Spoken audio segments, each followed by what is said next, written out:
3, 2, 1, 0.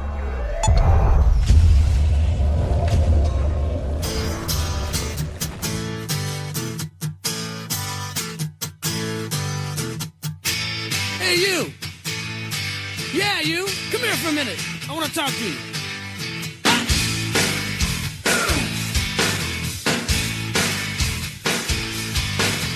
Mama says you're brain dead, bang your head against the wall.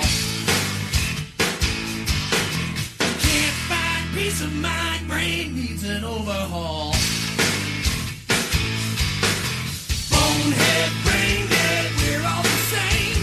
You can't think straight when your heart is in pain. Turn around, hit the ground, time to lay your burden down. The views expressed on this broadcast of the Take 12 Recovery Radio Show are those of the co-host and guest and do not necessarily reflect those of our affiliates. The topics and opinions on today's show should not be considered as medical, psychological, or professional advice. Take 12 Radio is not affiliated with any particular 12-step fellowship. And now, here's your host, the man, the myth, the legend, the Monty'man. I'm telling you the truth, man, I ain't gonna lie to you. Good guys, bad boys, we're all the same. Saved by grace is the name of the game. Turn around, hit the ground, time to lay your burden down. Well, greetings one and all. This is the Monty'man here at Take 12 Recovery Radio. And usually on the third Monday of the month, we broadcast Entitled to Overcome with Mr. Dave Fleming. Dave is not available this week, so I thought this would be a perfect time to celebrate the life of my friend and a former guest here on the show, Mr. Peter Torkelson. Some of you probably know him better as Peter Tork. Now, Peter Tork was an American musician, composer, and actor, best known as the keyboardist and bass guitarist of the Monkees. He grew up in Connecticut and in the mid-60s was part of the Greenwich Village folk scene. And as an accomplished musician, befriended Mr. Stephen Stills. Well, after moving to Los Angeles with Stills, he was recruited for the comedic and manufactured band, the Monkees, and became a teenage idol between 1966 and 68. Peter recorded his debut solo album, Stranger Things Have Happened, in 1994 and later toured with his blues band, Suede Blues. Unfortunately, and very sadly, we lost Peter. He passed away at age 77 on February 21st, 2019, this year. And he passed away at his home in Connecticut. Well, what you're about to hear is an interview that I did with Peter Tork. I believe it was on April 15th of 2008. And I thought just in honor of the man, the musician, and the actor, we would go ahead and play this excerpt from that interview so you can learn a little bit more about our friend, Mr. Peter Tork. So without further ado, here is that interview. What was your history like, man, as far as your recovery goes? I mean, obviously things weren't always going good for you, right? The real question to me lately has been, what is it about being an alcoholic that sends you into entertainment in the first place? People used to ask me a lot, did the entertainment industry drive you to drink? Which reminds me of the W.C. Fields joke. You know the old joke? Well, the woman drove me to drink, never properly thanked her for that. Yeah. Did entertainment industry drive me to drink? No, of course not. Yeah. It drove me to the entertainment, or not drink, because really the kinds of personality trends that sent me to entertainment were there long before I got into any trouble with any chemistry whatsoever. I mean, I never was a time I couldn't drink. My parents let me drink wine if I wanted with dinner, or sip of the cocktails or a bit of beer. They never cared, and I never got too deeply into it when I was young. But it's pretty clear that that alcoholics have a curve to their disease, to their syndrome that is basically not affected by life or by anything else. It's genetic. It's in their bones. Mm-hmm. And I guess my curve hadn't taken over me. It didn't. I didn't even notice I was in trouble into my mid to late 30s. One or two friends of mine knew I was in trouble before that, but not many. Yeah. Did you have a history, genetic history or anything in your family? Yeah, I think so. Although it's hard to pin. My father died at 86, and it's hard to say, that he died of alcoholism, because alcoholics at best die in their 60s, or early 60s usually. Most alcoholics who can survive who don't die of anything else, who just die of the organic damage alcohol does to them, die in their 60s. So it's hard to say, but I think the best teller of the disease, well, there's two good tells, I think. One of them is, do you drink when it's against your better interest to do so? Yeah. And when the information is there that lets you know that it's against. And the other is personality changes, and I used to see my father with personality changes. My mom drank like a fish, but she may not have been an alcoholic. It's hard to know. But almost certainly my father was, and that's the only genetic information I have. I don't know, I'm inclined to believe it's genetic, but there's enough exceptions to make you wonder, where do the alcoholics who have no genetic history, where do they come from? Right. And perhaps that's developed through abuse. Who knows? Could be. I'll tell you what, though. I think that alcoholics and everybody else who is, compulsive overeaters and drug addicts and workaholics, and I've got a brother who's a workaholic. You can't tell him.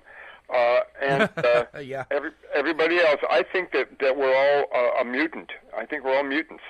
And here's an interesting thought I have. No, I haven't heard anybody else say that. Those of us who are on this side of that line, who belong or need to or should be getting into recovery, those of us who are on this side of the line cannot form relationships with those on the other side of the line. We don't even see them.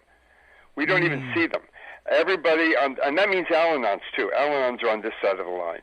Right. Alcoholics, Al-anons find alcoholics, vice versa. The normal people take one look at an alcoholic and say, no thanks. It's only the Al-anons who go, I can fix this man. Right. Yeah. And not Al-anons. The co-addict, you take their drug away, the person.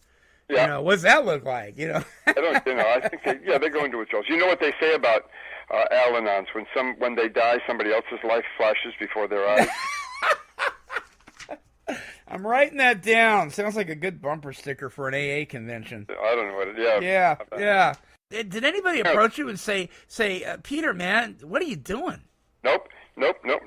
Wow. Because listen, I have a very high bottom story, really. I would get drunk and behave badly one night, and it wouldn't happen again for months and months and months. And everybody thought, oh well, Peter's just he's just had a few too many, and it didn't happen all the time. And and like the man says, I didn't get into trouble every time I picked up a drink. Right. Every time I got into trouble, I'd been drinking. Right. Exactly. And but if your bouts of trouble are months and months apart, as they were with me, nobody notices that the pattern until you come back to them and say, I'm not drinking anymore, and they go, oh, well, that explains such and such. A lot of my friends who weren't drinking noticed sort of more in hindsight. Oh yeah, now that you tell me this, now that makes more sense than it did before. Some event in their memory suddenly makes more sense, and that kind of thing. But no, and so nobody said to me, Peter, you're playing in traffic and you're going to get hit. Yeah. I find it interesting, and it is so true that the literature, recovery literature, particularly in the mainstream or the mother program, I call the mothership, Alcoholics Anonymous in the big book, it talks about really in every other area how the alcoholic, and I would say this for the narcotic addict as well as these other compulsions and so forth. How talented we are and how well organized we are when it comes to our jobs and how functional we are in every other area. Now, you play all sorts of instruments. And when I got down to a banjo and French horn, I thought, French horn? Yep. Which one of these instruments, out of the ones that I named, did you start with? Piano. Piano? Sure. Yeah. I took piano for 5 or 6 years, and then studied theory in college, and French horn in high school and college later on. Guitar came next, and the 5-string banjo came after that. And I've sort of, if you play guitar, and particularly if you play Merle Travis picking, you're used to playing bass parts with your thumb, and the bass strings of a guitar are the same as the bottom 4 strings. I mean, the strings on the bass are the same as the bottom 4 strings on the guitar. On the guitar, right. So if you play guitar and you pay attention to your bass notes, you can play bass. Mm-hmm. So I just picked up the bass. That was handy. There's nothing to it. Mm-hmm. And I've enjoyed playing bass down through the years. And then the French horn came in high school and college, and it was something to do for a difference. But I'll tell you something. In my view, one of the things about my being an alcoholic is that it did keep me from applying the kind of concentration that let me be as good a musician as I want to be. In other words, it's like every so often I would pick up a new instrument, and so if I could only play many fewer instruments and play them all commensurately better, I think I'd be a happier musician today. Do you still go after a new instrument now and then? Well, I did pick up the trumpet the other day. You did? See what would happen, yeah. Of course, there's a lot. It has that now, shares a certain amount of technique and musicality with the French horn. They're both brass, and they have the same style of fingering, the same 3 valves, essentially. So there was the learning curve was a little shorter on that one, but I sure did learn how big the learning curve is, and I just wanted to play this one tune on trumpet, and I recorded it, and you can hear that it's like a very early trumpet player, and so I put it back down because, like I said, I really would rather concentrate on the things I can do somewhat well rather than waste time doing things I can't do at all well. So I'm beginning to learn a little bit. Peter, why blues? Well, why not? Why not? The blues, there's something about blues notes, about the blues beat, about the sensibility of the blues. All of those things have always gone really deep for me, deeply into my core someplace. I will tell you, I've worked on the question for myself down through the few of the last years, and it's come down to this for me. Pop music is a distraction. Pop music is usually about taking your mind off your troubles, particularly dance music nowadays. Disco music and discotheque music is really about pounding. It's like the old joke about if I stomp on your foot, you forget that your finger hurts. You know? Right, sure. And it's something like that, I think.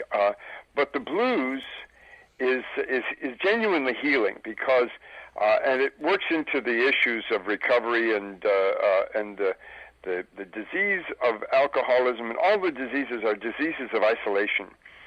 And you go into the disco or you drink, or both, and that for a while successfully removes the insistence of the information that you're all alone. Mm-hmm. But with the blues in hand, you simply are not all alone. Yeah. You actually are in company. You're the same as everybody else. Everybody goes through that. Everybody's had the blues. It really is like the white man's disease. I don't have the blues. I'm fine. I can take care of myself. Yeah. That kind of frontier isolationist, individualist attitude, which is incidentally, in my opinion, bringing our country to rack and ruin. But that's an outside issue, which I will not pursue any longer. The point being, however, that the blues tells me that the fact that I'm sometimes out of whack and sometimes lost and feeling a little bit alone, that doesn't make me unique and expellable. You know what I mean? It used to be if you're feeling lonely or down, oh, what are you talking about? You got no reason. Have a drink. You should feel great. No, sure. A lot, you know. Yeah. And which is essentially rejection and the rejection of your truth. And the blues tells you, no, man, everybody's been there. It doesn't say don't have a drink, but you don't have to go, like, you don't have to pull that, I'm a man, I can take care of myself stuff. Yeah. You can just say, listen, I'm feeling down. You're right, man, I get it. People are feeling down. It's not a happy place to be, is it? No, it isn't. I've been there, man. I get it. Yeah. When you sit down to write, for instance, do you ever write with the other members of the band? I had hopes of doing it, but the only other guy that in the band that I wrote with has he's just passed away. So that's out of the question from now on. Although I'm not sure that it was ever in the question, but I always had hopes while he was around. I'm talking about, of course, the guitar player in the band, Richard Michaels. Mm-hmm. Richard was, I felt, very much a co-equal partner. He was an abstinent alcoholic himself, and so there was a great deal of camaraderie and a sense of shared history there.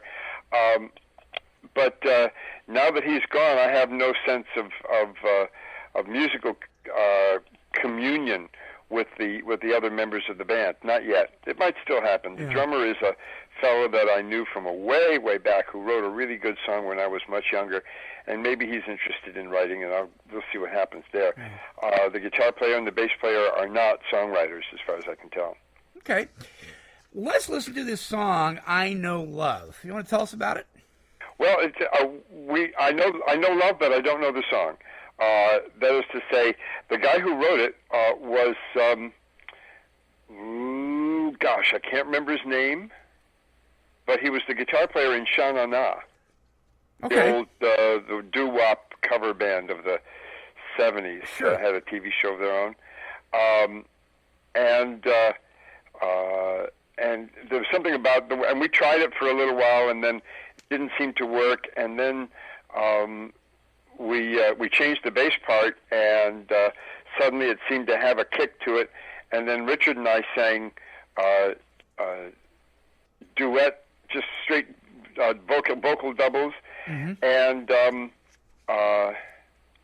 also this is the only song that Richard and I ever traded a guitar on. Usually I'd play a solo or two, and he'd play a solo or two, but on this one we throw guitar phrases back and forth. So you'll hear his guitar is the kind of smokier, darker, thicker, smoother tone. Mine's a little bit sharper and brighter. So you hear these two guitars trading licks. That's me and Richard playing guitar together, and we traded. I mean, you can't tell really. You come to think of it, there's some slide work, and we sort of slide in and out. You can't really tell who's doing what. But it really was about the. It seemed like a real collegial kind of thing. It was a partnership thing, and in a way, this is sort of like my recollection of working with Richard. Yeah. So, are you going to play that song like right now? Yes. Okie doke. Yes. Then hit it, Mr. Monty'man.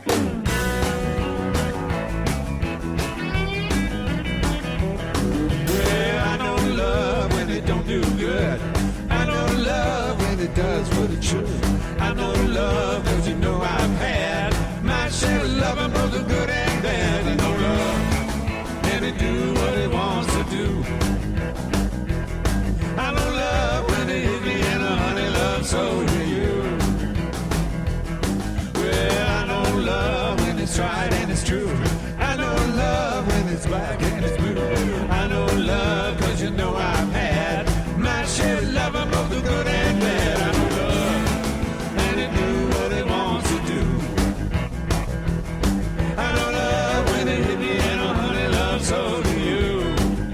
Woo!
song that is interesting, because when I put this CD in, and well, first of all, when I saw the title of it, Last Train to Clarksville, I had expectations, of course. Oh, this is going to bring back memories. But then I put it in, and it's a different version than what many people are used to. Why? Well, because we as a band have struggled to keep things as bluesy as possible. Yeah. And plus, my history, there's this conjunction, there's this area in between where people come to see a show of mine, and I'll tell you, if I went to see a Paul McCartney show once, and he didn't do any Beatles songs, and I was bored and disappointed, and I took a lesson from that. And while because of the nature of the beast, I don't have anything like the same connection with most of the Monkees songs as McCartney would with Beatles songs, for instance. But still, the lesson I took was you can't go to, where I went with it was, you can't go to see a Peter Tork show without wanting to hear a few Monkee songs. And I'm delighted to do it. I'm glad to say that the Monkees, much of the Monkees music was blues influenced and blues derived. Neil Diamond, for instance, writes a very bluesy song. He writes it over and over again, but it's a very bluesy song that he writes generally. So I didn't touch most of those things. We did shift one song from a straight beat to a shuffle beat. But Clarksville was in some ways the least purely bluesy song of the entire Monkees songbook. And so I just was playing around with it one day and came up with this different beat, and I thought, this is good. This is pretty sly. The original arrangement is the right arrangement for the pop single. Right. A friend of mine who was with me back then and heard the song recently says he thinks this is the better version, and I'm inclined to agree, but I also realize as I'm sitting here on the phone with you that given the demands of pop music at its time, the original version is the more appropriate version for a pop record. Yeah. But for us, for me, for now, this version seems to say more of what I think the record, the lyrics seem to say, because there's this one very fetching and sort of foreboding line. I don't know if I'm ever coming home. Now, that line, of course, can be just interpreted like, honey, child, we're going to have one kiss and then I'm back on the road because I'm a rambling kind of guy. Mm-hmm. But there was this hint that the song was written about a soldier's departure for boot camp. Really? Who knew whether he wasn't going to get shipped off and meet his fate in a sandstorm someplace. Not when it was written. Would have been the jungles of Vietnam back then. But who knew? So there's this foreboding, and I think that the new version relates to that better. So we're kind of pleased with it. It's pretty slinky. You gonna play that now? Yes, sir. Okay, cool. Play the doggone record, Mr. Monty. All right, here's Last Train to Clarksville.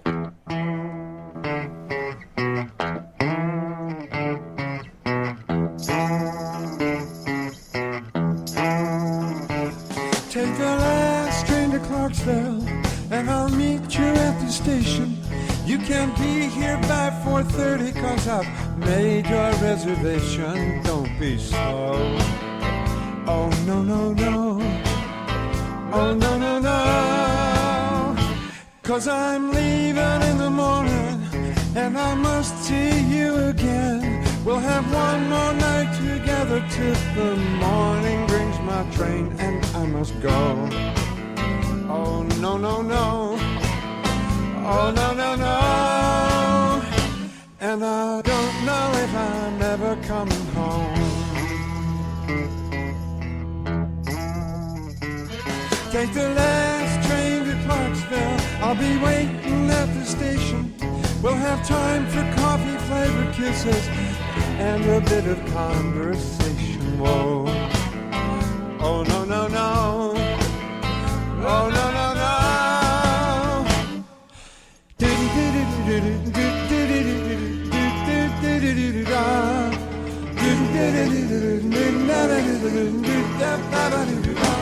Take the last train to Clarksville. Now I must hang up the phone. I can't hear you in this noisy railroad station. All alone, I'm feeling low. Oh no, no, no. Oh no, no, no. And I don't know if I'm ever coming home.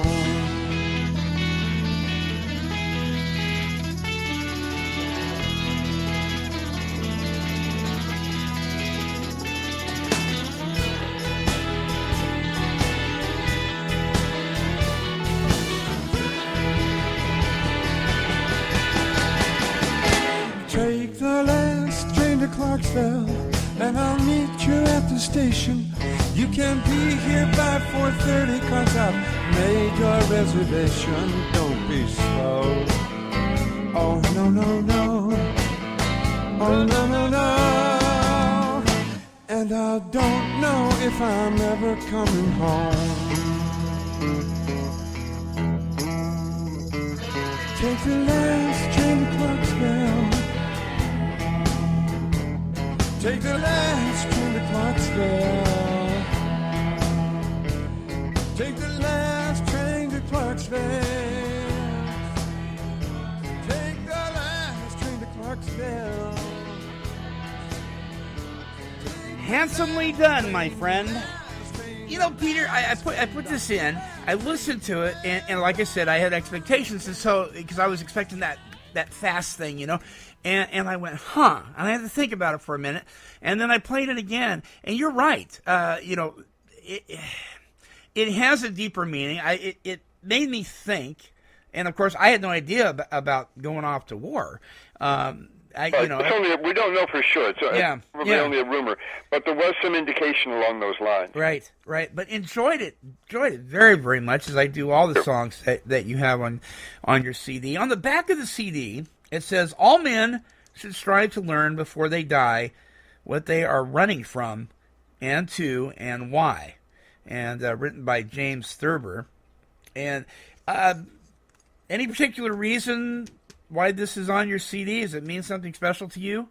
Well, it's actually on the wall of the recording session, a recording studio that we worked at in Cambria, California, where we recorded the CD, hence the name of the CD. Lord, the name of the recording studio is eluding me at the moment. It's probably on the CD. You'll tell them when you. And I don't have a copy in front of me at the moment. But the whole thing, the way we worked it was we did all our basic tracking in this one studio. It's a lovely arrangement. Our then drummer John Palmer came up with the deal. We went in there for 3 days, recorded all our basic tracks for 2.5 days. And then on the evening of the third day, we broke down the studio and reconfigured it as a performance place and played for a house full of people in Cambria and basically paid for the recording session that way. Wow. It was a sweet trade, and we walked out of there with all the masters on digital hard drive. You know, right? You have used to be how much did an album in its raw multi-track form weigh? It was a box of 32-track tape or something like that. Yeah, only one, and they were huge. And now that whole thing is on a hard drive about the size of a paperback book. And we took it and we made a copy of it, and Richard and I worked on it separately in our respective home studios, and because one of the wonderful things about modern technology is that since each of us had the audio tracks, we could make edits and arrangements in the songs and then send them back and forth to each other via email, and they were very small files because we didn't send the actual audio. Audio takes 5 megs a minute per channel, you know, TV quality audio. And that's a pretty fair hunk of transmission digitally through the internet. So, but a song which only refers to the audio but does not actually carry it can carry a 5-minute song for well under a meg. And so Richard had the audio in his place, and I had the audio at my place, so we could send the songs just like that, and we could practically chat and make trade arrangement ideas over the phone while we were sending them to each other. No, how about a little bit more of this? Oh, yeah, okay, I see what you mean. And then we did visit each other and did a few odd overdubs, and we did our vocals at Richard's, those for that we did back for I Know Love. We did those together at Richard's house, and we did some of the banjo work here at my house, and like that. So the album was put together over the course of about a month after we did the basic recording. In the meantime, so we did the basic recording at the studio in Cambria, California, and there on the wall was that quotation: "All men must strive to learn before they die what they are running from and to and why." And I first of all thought that was really a fine thing to think about and to be good. And the other thing is that I grew up with the New Yorker life. My mom loved the New Yorker. My grandmother loved the New Yorker. I'm still a subscriber. And James Thurber, of course, was iconic in the New Yorker world, the world of the early New Yorker, along with E.B. White and Harold Ross and a few other spectacular writers. Dorothy Parker, who said wrote early Katharine Hepburn's early plays. Dorothy Parker said Miss Hepburn runs the emotional gamut from A to B.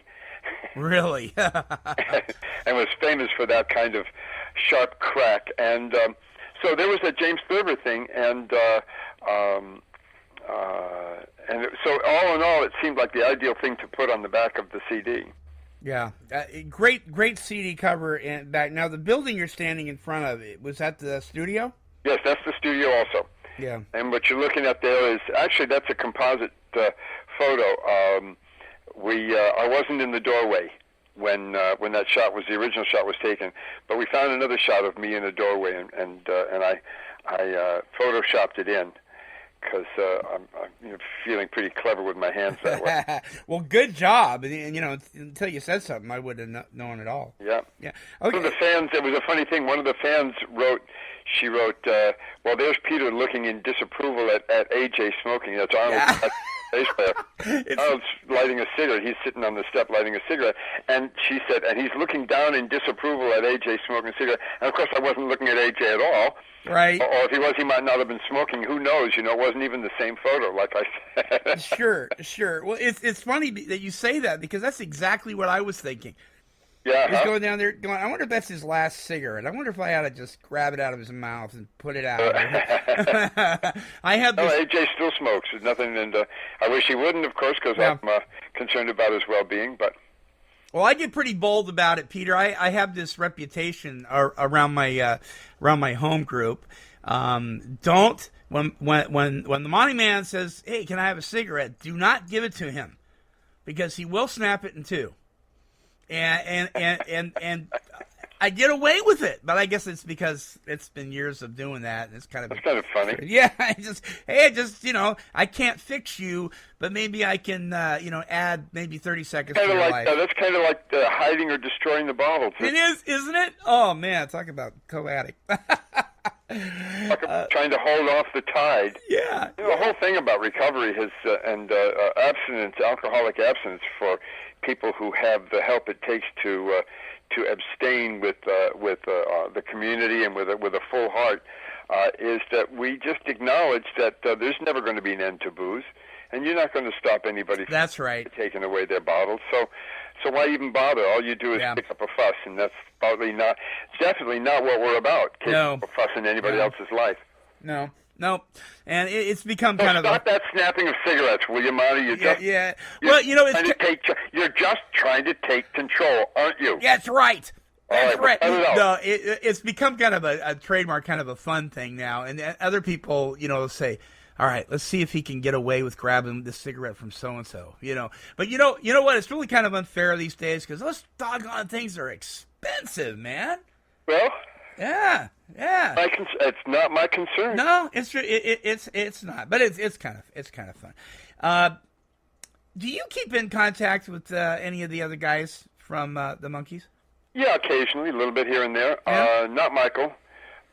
Michael basically has reneged on his word a couple times too many. Oh, that's too bad. But the other two, and I have had occasion cross paths and have a very cordial talk. You know, we have a hug and a few quick words depending on what kind of time we're spending together. I saw a show of Jonesy's and joined him for a number, and afterwards we had a very cordial little chat for a bit in his dressing room after the show. Mickey showed up at a thing we called a Jam for Jerry, a bass player who worked behind the Monkees and behind Mickey and Davey and I, all separately, was taken from us, and we had what we called a Jam for Jerry, and Mickey was there, and Mickey and I did separate shows. We didn't go up on stage together, but Mickey was very complimentary. I went up and did some blues numbers, and Mickey was very complimentary about that. He said, "Oh, and by the way, do you want to start a group?" So, Okay, there we go. Thank you. We'll be here all night.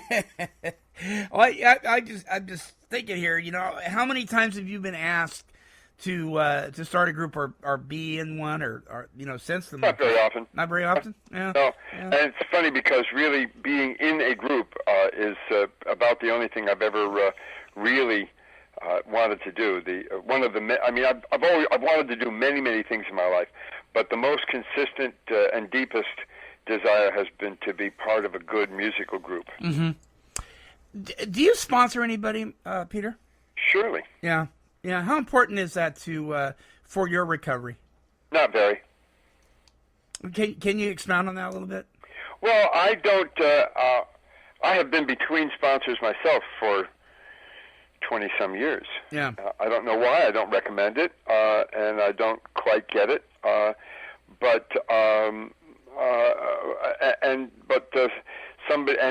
had a few sponsors in the early days of my abstinence, and they didn't stick, and I don't know exactly why. And I haven't been able to do much successful work in the 12-stepping department. It's just a funny thing thing about me. Everybody's different. Mercifully, I don't have to accord with everybody else's idea of what the truth is, because that would drive me right up the wall.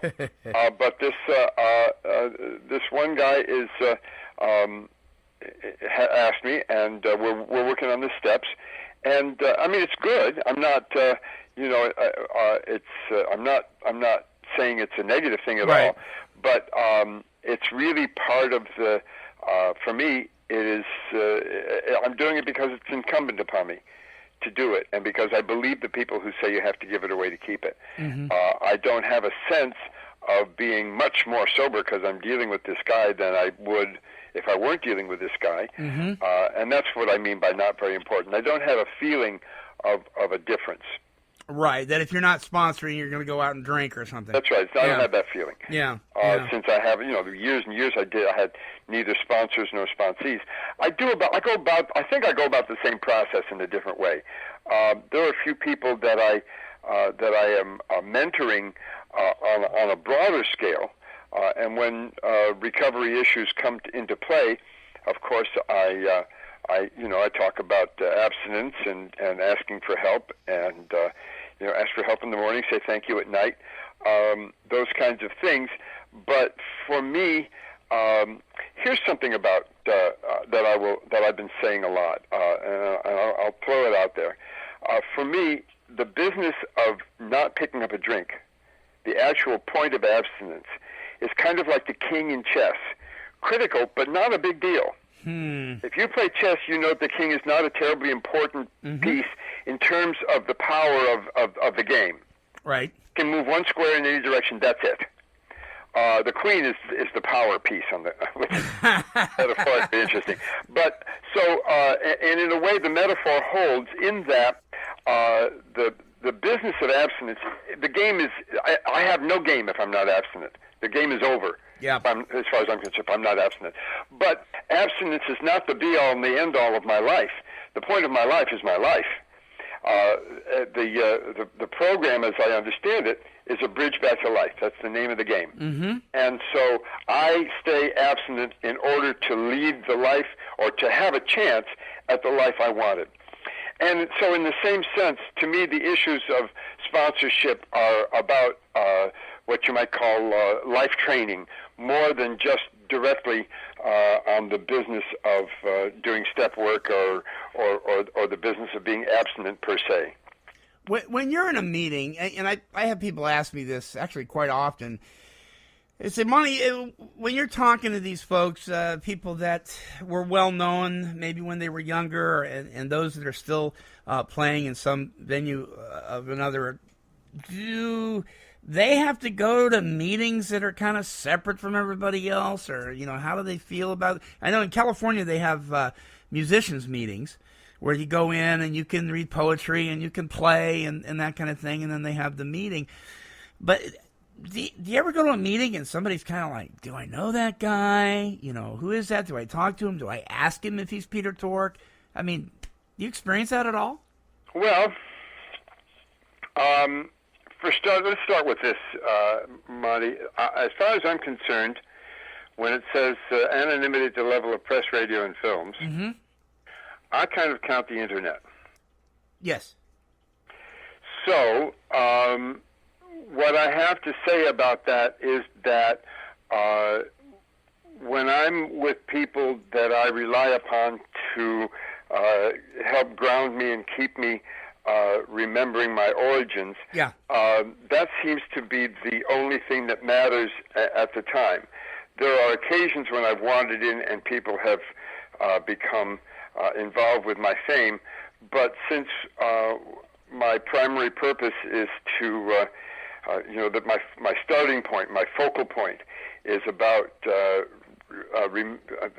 See, the other thing is, for me, of course, when it says anonymity is the spiritual foundation of all our principles, that means to me that that I live by the rules of recovery. Mm-hmm. I'm not out to be of help to. I'm not out to promote the recovery process. Right. So I basically, anybody comes up to me, I just basically say, well, let's make recovery the first issue, and after the meeting, if you want to bug me about some fan thing, yeah. I got a couple of minutes if you need to. But I don't, I just try to keep the focus where. Yeah, that's well put. That's really well put. Thank you, because I've had some people on the air that said they can't get away from some folks. As one guy actually had a guy that's kind of follow him around the meetings. But let me tell you a story. Yeah, go ahead. This is kind of cute. This is in some ways apropos, in some ways not. Sure. I heard of a very cute little girl who was a friend of mine, and she lived up in the Bronx, and she used to go to a meeting down on the Lower East Side, and it took her 3 trains to get there. Wow. And one day she went down in the subway, and she noticed this guy following her down into the subway, and she got on the subway, and the guy got on the subway, and she got off the subway, and the guy got off the subway. She got on the second train, he got on the second train, got off the second train, and onto the third train, and off the third train, and up the stairs, and he followed her all the way. She got to the top of the stairs, and she turned around and said, I'm going to an AA meeting. Are you coming or what? And he turned around and walked back down into the subway. That is a great story. Yeah. It seems to me, if you've got somebody who's hounding you for your recovery, you just say, look, I'm going to an AA meeting. Yeah. You coming or what? Yeah. That the business, if you're really interested, see one of the things about celebrity, people who are not celebrities and who go in for celebrity people are actually they've had some part of themselves beaten out of them, and they think they've found it in the celebrity. Yeah. And it is the celebrity's, a recovering celebrity's job, it seems to me, is to help remind them that they own what they think they see. Mm. And that means recovery again, because in recovery, again and again and again, what we hear to me, the issue of recovery is again and again and again, it's an inside job. It's not about you. I didn't do you. I didn't make you. I didn't become you. You're not all that I need. You are. I'm not going to say you're nothing, but right. You are not the me that I need to have. I can't get me out of you. Yeah, that's great. And if I'm one-on-one with somebody who's getting, if I can talk to them, it's true. They still get a little excited, and you can't talk to them. But to the extent that you can, that's what I tell people. What you see is within you. Find it in yourself. It's in there. It's not out here. I am not it. And that's how he closed the interview. That's how we ended the interview back in 2008. What you see is within you. Look for it within you. Peter Tork is not it. And when I was talking with him off the air, he was very adamant about the fact that he wanted people to find who they were in themselves and not be starstruck and look at him for the answers, simply because he was a musician, a very popular musician who just happened to be in recovery as well, along with so many other people. The playing field was level as far as he was concerned, and he was no great person. He was just somebody else in recovery that needed us as much as we needed him. And I think we can all respect that very, very much. So with that said, until our next broadcast, this is the Monty'man, along with the Take 12 Recovery Radio family, and we are wishing God's perfect serenity for you. Bye-bye now. Good guys, bad boys, we're all the same. Saved by grace is the name of the game. Turn around, hit the ground, time to lay a burden down. This has been a broadcast of KHLT Recovery Broadcasting. 'Cause she's a super cat, she's super kitty, meow. Yeah, kitty, kitty, kitty, kitty. Meow.